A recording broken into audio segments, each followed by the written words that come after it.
Hi guys, welcome back to my channel. Today is episode 7 of our Mastering IELTS series, Expert Grammar, and we will be reviewing on the past simple tense. In this video, we will discuss grammar concepts on the past simple, as well as forming regular and irregular form of verbs. Let's get started. We use the past simple tense for two basic reasons. First, when we are talking about an action that is finished in the past. For example, the man sent a text message. I finished work early. These examples indicate that the action has been finished by the time of speaking. The second reason is when we talk about general situations in the past. For example, I studied biology at university. Sending emails became popular in the 1990s. Forming the past simple would depend on the kind of verb there is, whether it's regular or irregular verbs. Regular verbs are verbs that follow a predictable pattern when forming the past tense and past participle. Here is a list of rules to remember when forming the past simple. Number 1. Add ed to most regular verbs. For example, play becomes played, work, worked, clean, cleaned. Number 2, if the verb ends in e, just add d. For example, love becomes loved, bake, baked, hope, hoped. Number 3, if the verb ends in a consonant plus y, change y to I and add ed. For example, cry becomes cried, study, studied, carry, carried. However, don't use y if there is a vowel before it. For example, in the word play, we just simply add ed. Number 4.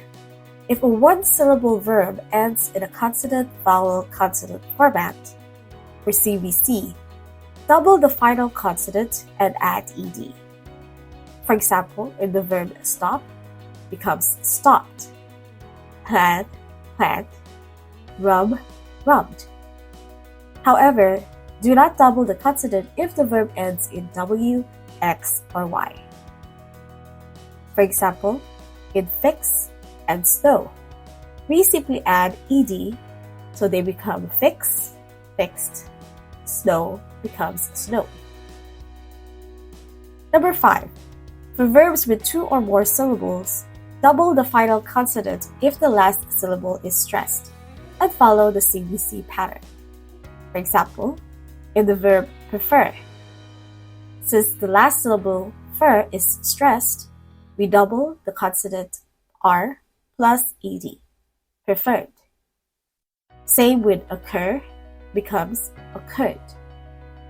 However, do not double the consonant if the stress is on the first syllable. For this example, we just simply add ed. So visit becomes visited, listen becomes listened.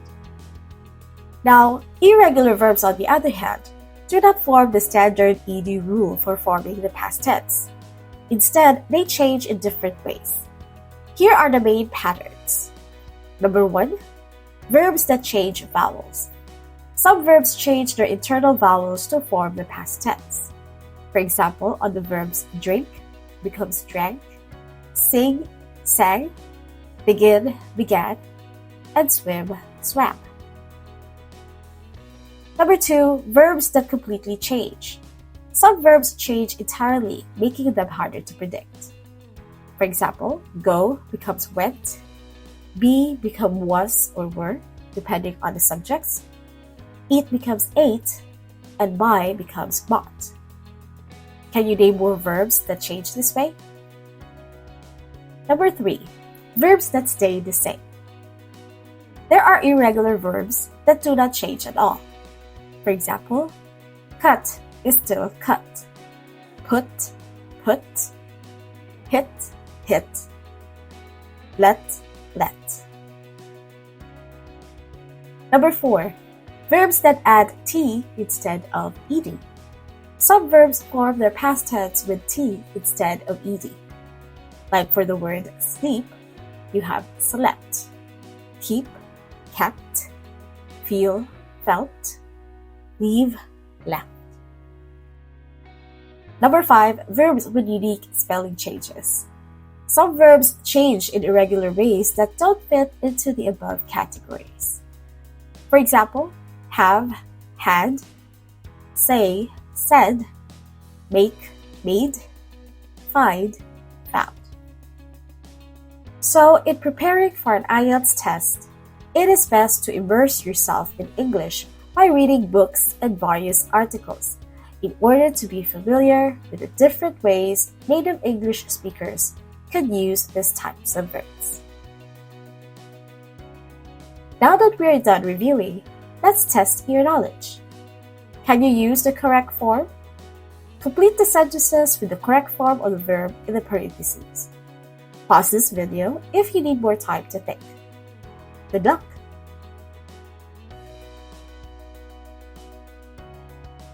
Yesterday, we ate a delicious dinner at the new restaurant.